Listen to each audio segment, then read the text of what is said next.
Bonjour à tous, welcome back in New York. Nous sommes aujourd'hui au deuxième jour du salon NRF et je suis ravie de vous retrouver pour cette deuxième partie de l'émission Good Morning NRF. Je suis Claire Plassard, je suis analyste pour le Hub Institute et je suis ravie de vous retrouver pour cette deuxième partie d'émission. Ensemble, nous analysons les grandes tendances du retail, les startups innovantes du salon NRF et également nous partons à la visite de quelques magasins innovants dans les rues de New York.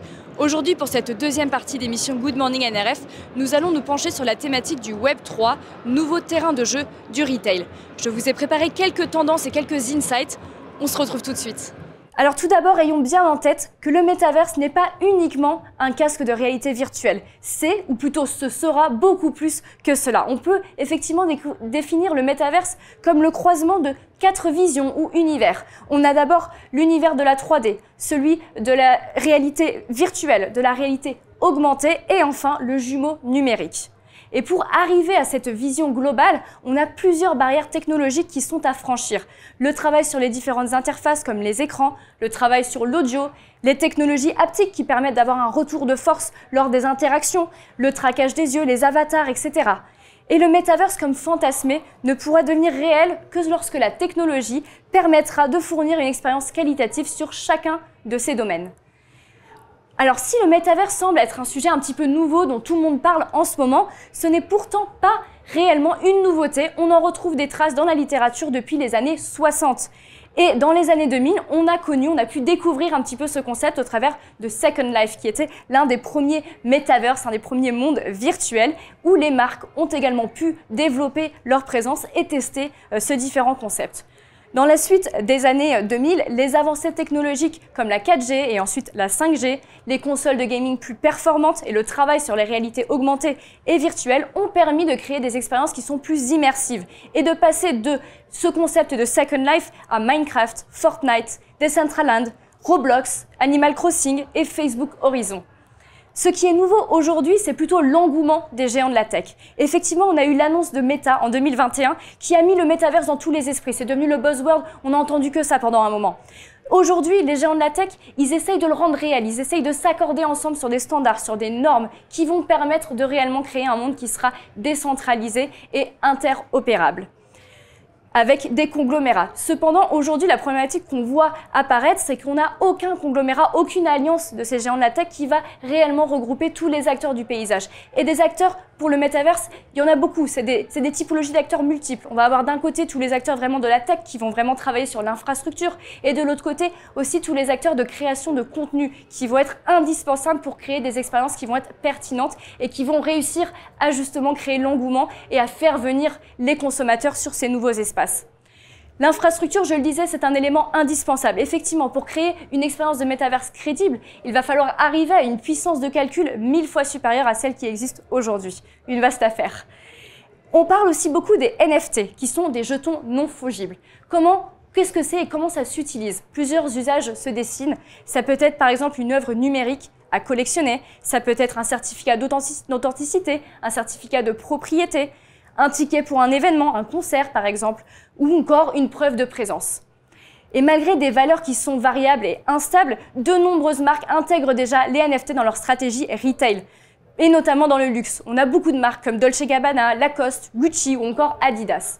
Et selon une étude de Bain et compagnie, qui porte sur 75 maisons de luxe françaises, 51% d'entre elles sont en phase de test d'un projet NFT ou alors vont planifier un lancement d'ici 2025.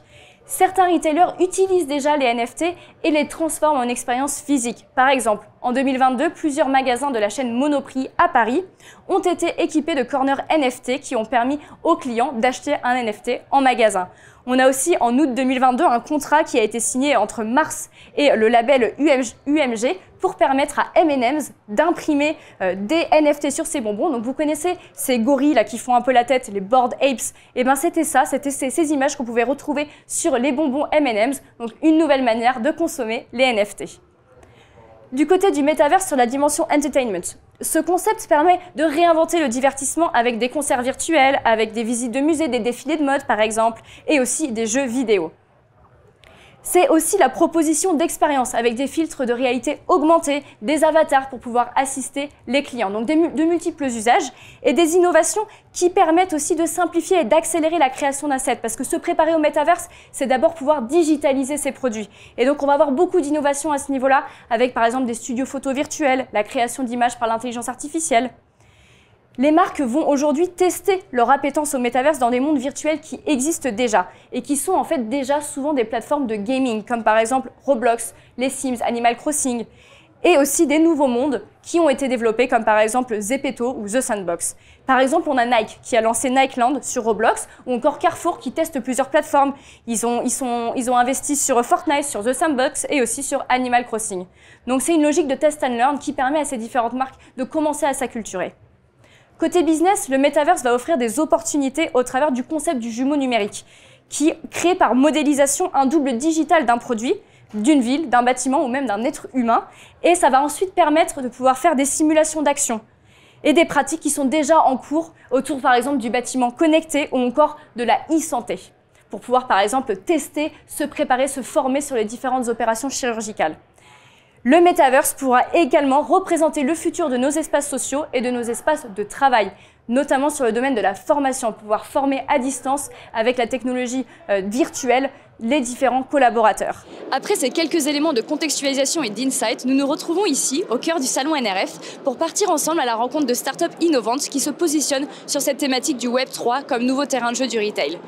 Nous leur avons partagé notre micro afin qu'ils vous racontent en live leurs innovations et comment ils répondent à cette nouvelle tendance. Tout de suite, leurs interviews. So Hexa is a 3D project management platform. We create, manage, display, and analyze 3D project at very large scale. So you can start from as little as one image and convert your data set into pretty much whatever you want. If you want to do 3D, augmented reality, virtual try-on, or synthetic data, which is images, you can do it through our platform. All you need to do is to start with one image. So basically we're replacing real-life photo shoot, just doing it synthetically.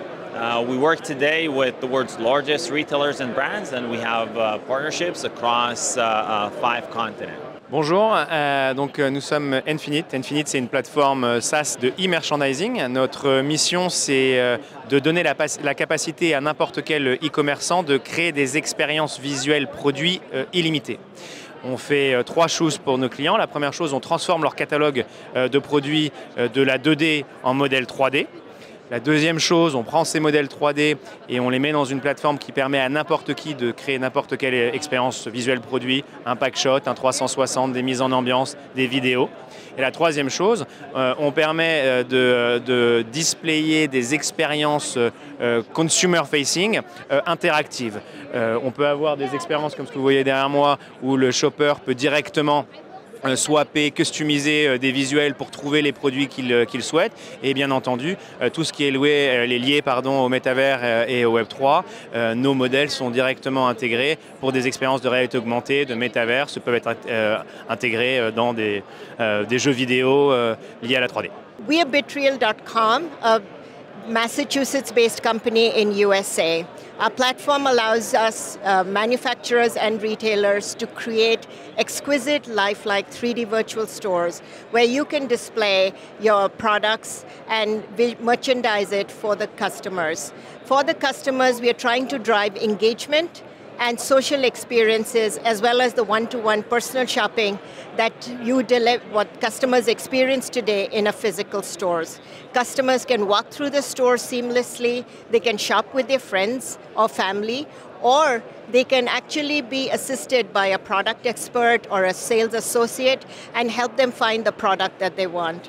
Once they engage in a product, they can then look at it in fully 3D to see every inch of the product from every angle and inspect the product to see if they prefer it. When the customer engages with it, they can then take it from the virtual world into their own world via augmented reality and see how it looks in their own space. For example, a bag on them or a simple home goods product like a couch, how it would look in their home. And then they can configure it for their own colors. So, and Our customers, we've launched about 8 existing stores. We can handle high volume of products as well as large spaces, up to 20,000 square feet of spaces that we have built in virtual stores. And customers can create their own metaverse mall for 3D virtual stores. Thank you. Hi, Obsess is a virtual store platform. We enable brands to create immersive branded experiences on their e-commerce websites. So if you think about the online shopping interface, it really hasn't changed much in 25 years. Every website has a grid of thumbnails on a white background, and pretty much that's how e-commerce was invented to sell books and hasn't evolved much. So what Obsess does is we have created proprietary technology that enables us to render really high quality 3D interactive interfaces on e-commerce websites. So brands can create virtual stores that customers can browse through, they can discover products, they can interact with different types of content, they can play games, and they can directly shop from those experiences. What we see through virtual stores is much higher engagement, higher conversion rates than typical e-commerce. And we work with retailers across fashion, beauty, CPG, media entertainment, appliances, toys, and lots of other different verticals that are now using virtual stores. We have created over 200 virtual stores so far, and we have a ton of data on how customers behave in these experiences. Hi there, my name is Mark Loeb. I'm head of global sales at BeyondXR. We are a metaverse native technology company based in Israel. We create metaverse shopping experiences that are completely mobile first. We've launched more than 220 global experiences in 35 countries and 21 different languages around the world. Everything you see is completely digitally created. It's not photography. It's connected to all the different kinds of cart checkouts, such as Norton SAP, Shopify, Magento, all of that. We have more than 60 plugins that you can do in these experiences. These are consumer engagement experiences that consumers are spending on average 5 minutes and 36 seconds in. It's completely done on their mobile phone. 96% of global customers are using their mobile phone to get into the experience and actually shopping for real merchandise in the experience. We offer more than 27 different gamifications where customers can play a game and win a prize of some sort. 86% of customers who played a game and won a prize freely and willingly gave their email address for remarketing purposes. This is a new way of doing e-commerce. It's completely mobile. E-commerce has not changed in more than 25 years. Most websites you go to, drop-down menu, men's, women's, kids, endless scroll of product. We're resonating with new consumers around the world by doing mobile shopping in a 3D way. Hey, we are Ariani. We're a consumer engagement platform. We work with global brands to help them get in touch with their communities. The way it works is first, I'm going to tokenize an asset, can be a physical product or can be an experience, distribute this NFT to my community and leverage it to engage. I can engage, send messages, I can invite my community to special events, special content, and so on. And global brands like L'Oréal, like Moncler, Breitling leverage this solution for customer acquisition, customer service, and loyalty. And yeah, that's us. We've been in business for 5 years. We've minted 1 million NFTs globally and about to mint 10 million next year. And yeah, this is us. Hi, I'm Hillary Littleton, head of marketing at FitMatch. FitMatch is a digital twin match platform. So what that means is a new customer completes a super quick and easy and safe body scan, and they're actually matched in our database to someone with the most similar body shape to them. We have a patented methodology that does this shape matching.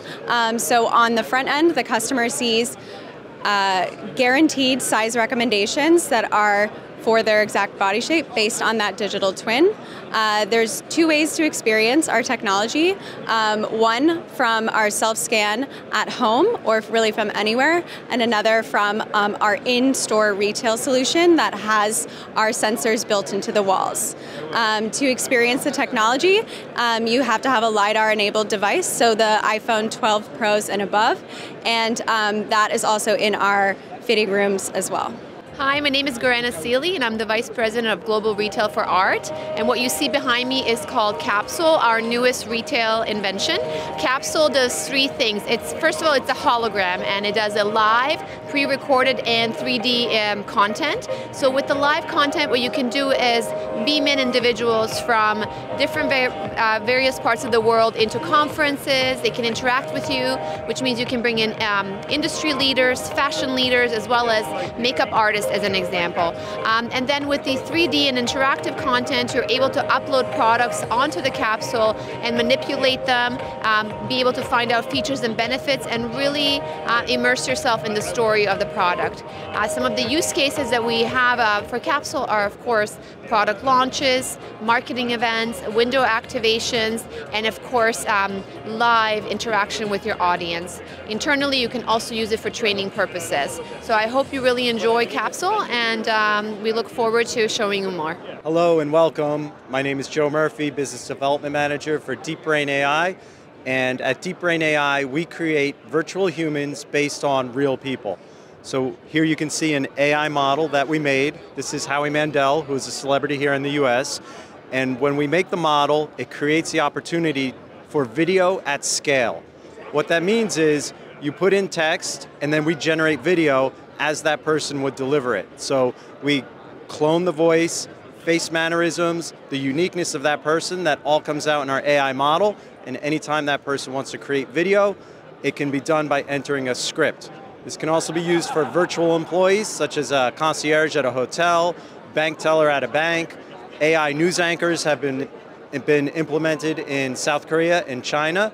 Any place you might want to use a real human who has to create a lot of video content, the AI model can now augment that video content creation stream. All right, so hi, I'm Deepak Jain, President and CEO of Wink.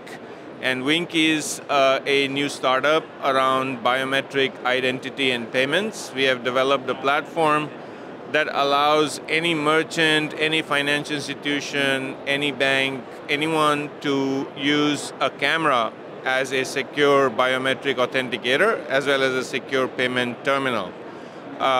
You can use a user's face and voice to recognize the user and securely authenticate him across any device, any browser, any mobile app, and even new devices such as a connected car or a smart TV or even a self-checkout terminal.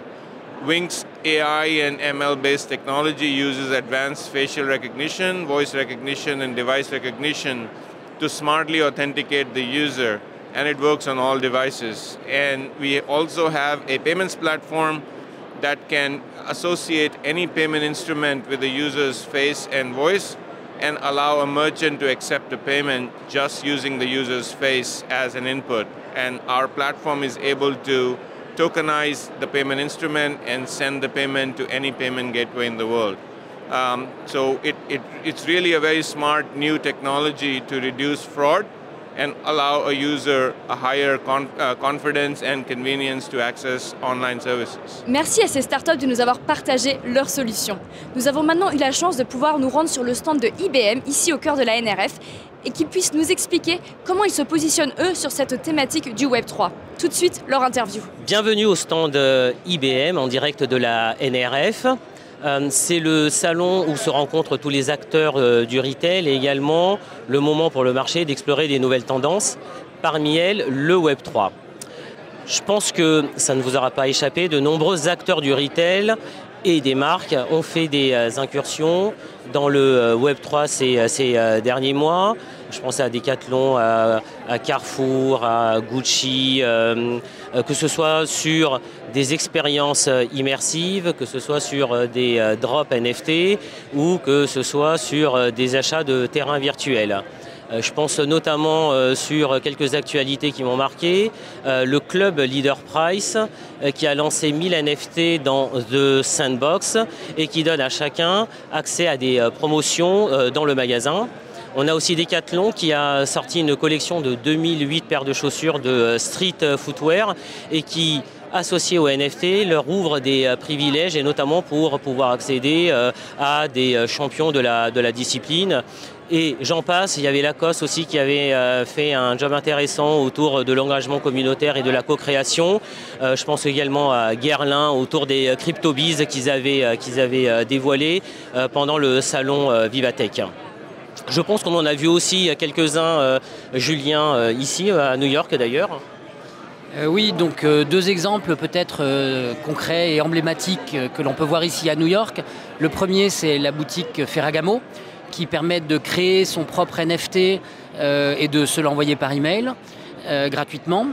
Et le second, qui est la crypto-monnaie Solana, qui a créé une boutique expérientielle ici à New York. La seconde était également en cours de création, où il y a la possibilité de pouvoir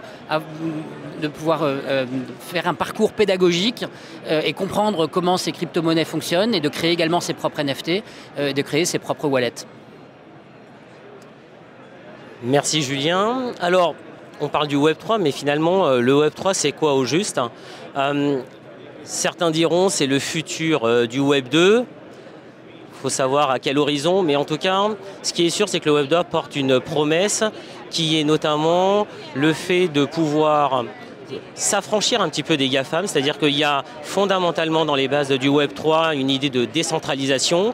C'est aussi encore aujourd'hui un univers qui est quand même très technologique puisqu'il comporte quelque part dans sa construction des éléments qui sont très technologiques. Alors on parle souvent des métavers, des NFT, de la blockchain, qui est une sorte qui est la technologie qui finalement est sous-jacente, et des cryptos. Je ne rentre pas dans le détail, mais moi ce qui me paraît en tout cas particulièrement intéressant, c'est que autour des projets Web3 qu'on a vus ces derniers mois et ces derniers temps, il y a au cœur une sorte d'enjeu autour de la communauté, de l'animation communautaire. C'est ce qu'on voit par exemple quand Nike a fait l'acquisition du studio Artefact en 2021. Ça lui a donné notamment l'opportunité d'accéder à une communauté très très puissante. Yuga Labs, évidemment, qu'on ne cite plus, qui est une véritable marque du Web3 et qui a une très très puissante communauté, notamment autour des personnages publics, autour des stars de cinéma, des stars de football, etc. Le deuxième élément constitutif qui est particulièrement intéressant, c'est l'accès à la propriété intellectuelle, parce que le Web3 porte quelque part dans sa promesse pour les consommateurs, je ne sais même plus d'ailleurs si on doit les appeler des consommateurs dans cet univers-là, la possibilité finalement de reprendre possession de leurs assets, que ce soit leurs data ou que ce soit des assets digitaux, voire des assets physiques, et aussi la possibilité finalement de mieux partager la valeur entre les marques et ses consommateurs, et notamment la possibilité pour eux de pouvoir monétiser ces assets.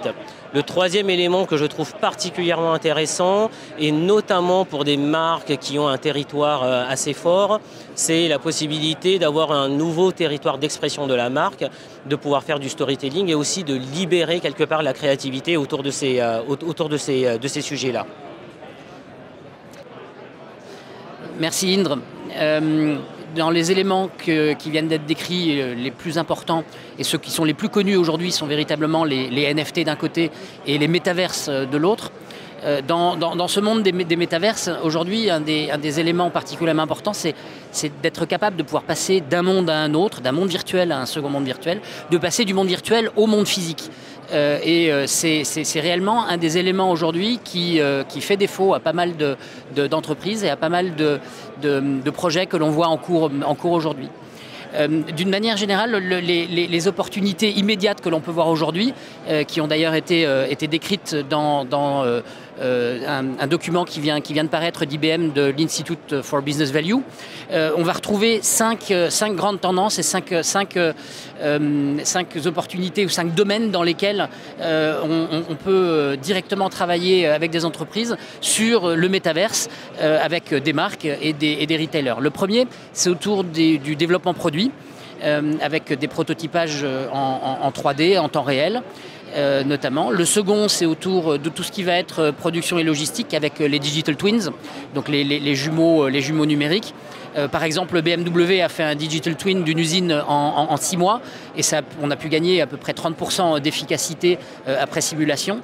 Le troisième, c'est autour de la conception de magasins, et donc tout ce qui va être autour de la réalité virtuelle et la réalité augmentée. Le quatrième, c'est plutôt intra-entreprise, réellement intra-entreprise avec les collaborateurs autour de la formation des vendeurs, du service client. Par exemple, avec Walmart, on a fait des trainings en virtual reality, ce qui a permis aux équipes, au lieu de passer une journée entière dans une salle, dans un monde physique, de réduire ce temps-là à un quart d'heure en training dans le monde virtuel. Le dernier, ça va être autour de l'expérience du client augmenté.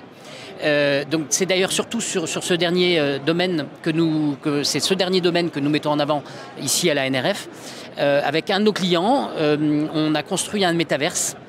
On a construit un métaverse qui permet à une personne physique de créer son avatar, de pouvoir interagir avec une marque dans un métaverse, de pouvoir, par exemple, dans un type d'interaction, ça va être de se mettre un rouge à lèvres qui va être choisi lors de la visite virtuelle du magasin. La capacité également d'acheter en ligne, d'acheter directement dans le métaverse, donc d'acheter un produit physique que l'on récupérera ensuite derrière. On a également la possibilité de passer d'un métaverse à un autre, et tout ça grâce à cet avatar qui lui est basé sur de la crypto et sur une blockchain, et donc pour rendre une expérience beaucoup plus fluide entre les différents mondes et avec le monde réel. Maintenant, petite question pour Indre, le Web3, est-ce qu'il disrupte réellement le retail et l'e-commerce? Alors, c'est un peu la question qui est très très compliquée, à laquelle je pense qu'il n'y a pas de réponse, absolue. D'abord, le Web3, on l'a vu, on l'a décrit. En réalité, il est encore très très technologique. Or, au moment où on cherche à créer de la valeur, il va probablement falloir un peu plus de démocratisation et un peu plus de gaz d'usage concret. Par contre, ça reste une technologie qui a vocation à perdurer. On dit souvent, quand on a des ruptures technologiques de cette nature-là, qu'on a tendance à surestimer finalement les impacts à court terme et à sous-estimer, au contraire, les impacts à plus long terme, hein, donc c'est-à-dire un horizon 10 ans. Donc, dans cet univers un peu incertain, finalement, les marques, qu'est-ce qu'elles font? Principalement du test and learn. Et ça reste quand même, et malgré tout, une bonne approche de manière à pouvoir à la fois faire de l'acculturation, être en capacité aussi de tester un certain nombre de modèles, finalement, des modèles économiques ou des modèles d'engagement client. Aujourd'hui, on voit beaucoup, par exemple, notamment autour des NFT, et c'est probablement là où il y a une vraie suite assez court terme qui est quelque part la possibilité pour la partie utilities de ces NFT d'animer et de faire une extension finalement du CRM autour des marques. Donc ce qu'on voit et ce qu'on trouve plutôt sage, c'est que les marques doivent garder l'esprit ouvert. Ce qu'on dit, c'est que le meilleur moyen de comprendre finalement la valeur de demain, c'est de la tester aujourd'hui. Maintenant, ce qui est intéressant de voir aussi parmi les acteurs du retail ou des marques du CP ou du luxe, c'est qu'il y a aussi des possibilités finalement de ne pas faire le grand saut du Web3, mais en faisant peut-être des petits pas. Et c'est notamment parfois ce qu'on essaye d'englober sur une notion de Web 2.5, c'est-à-dire la capacité finalement d'utiliser des fonctionnalités à valeur ajoutée qui viennent du monde du Web 3, mais qu'on va venir intégrer dans des sites Web 2. Ça peut être du paiement crypto, ça peut être la création par exemple automatique de wallet, ça peut être aussi, et parfois c'est intéressant, une sorte de simplification de la sémantique, parce qu'aujourd'hui le Web 3 draine quand même un jargon qui est quand même très très compliqué pour le commun des mortels. Et ce qu'on a envie de dire, c'est qu'à la fin, ce qui est important pour ces acteurs-là, c'est à la fois de tester finalement la valeur, hein, donc en fait il faut quand même essayer d'avoir une approche à minimum héroïste sur ce que ça rapporte, et aussi faire attention à la fois à la réglementation qui est en pleine évolution et à la gestion des données et surtout la confidentialité des données qui reste un sujet majeur pour ces marques. Merci. Donc déjà, si vous voulez en savoir un petit peu plus sur tous ces sujets de Web3 et autour des sujets omnicanaux, n'hésitez pas à venir nous voir ici au stand IBM à la NRF. Et pour aller un petit peu plus loin, nous allons être présents également au Retail et e-commerce Forum et Meetings avec le Hub Institute du 7 au 9 février au Palais Brognard, où nous allons notamment aussi, avec notre client Boots, vous parler un petit peu plus de ces expériences omnicanales et comment intégrer des canaux digitaux à l'expérience globale de leurs clients.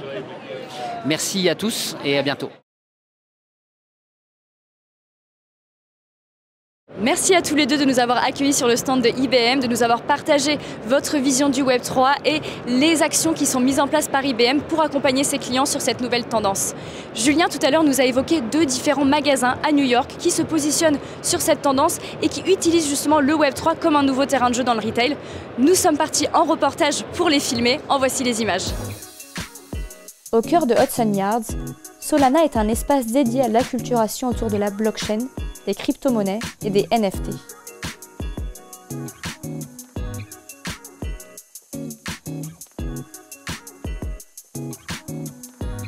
Un espace permet de créer son Phantom Wallet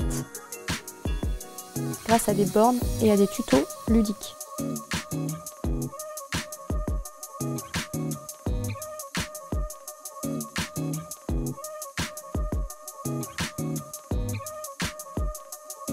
Ensuite, sous forme de gamification, il est possible de suivre sur plusieurs bornes dans le magasin des tutoriels autour du Web 3.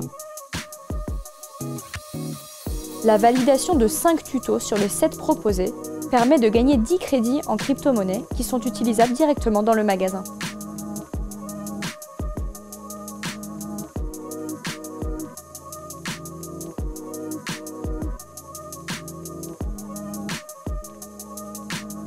La marque de luxe Ferragamo propose dans un de ses magasins new-yorkais une expérience de customisation virtuelle. Une borne interactive permet de prévisualiser la basket en hologramme.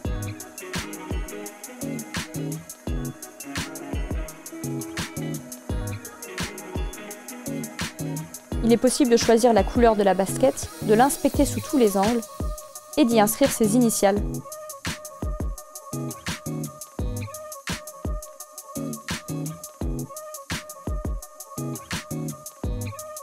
La prise de contact permet au magasin de recueillir des données et ensuite de livrer la paire personnalisée en e-commerce, uniquement aux États-Unis pour le moment. Une deuxième expérience permet de créer un NFT dans un studio dédié, toujours dans le magasin. Créé par l'artiste Shakespeare, différents fonds pour les NFT peuvent être choisis et une vidéo est tournée.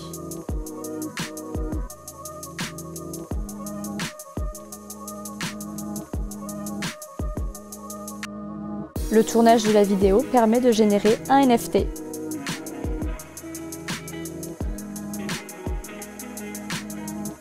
Le NFT est ensuite envoyé par email et téléchargeable. C'est un moyen pour la marque de récupérer des données et également d'attirer une nouvelle génération dans ses magasins dont la clientèle est vieillissante.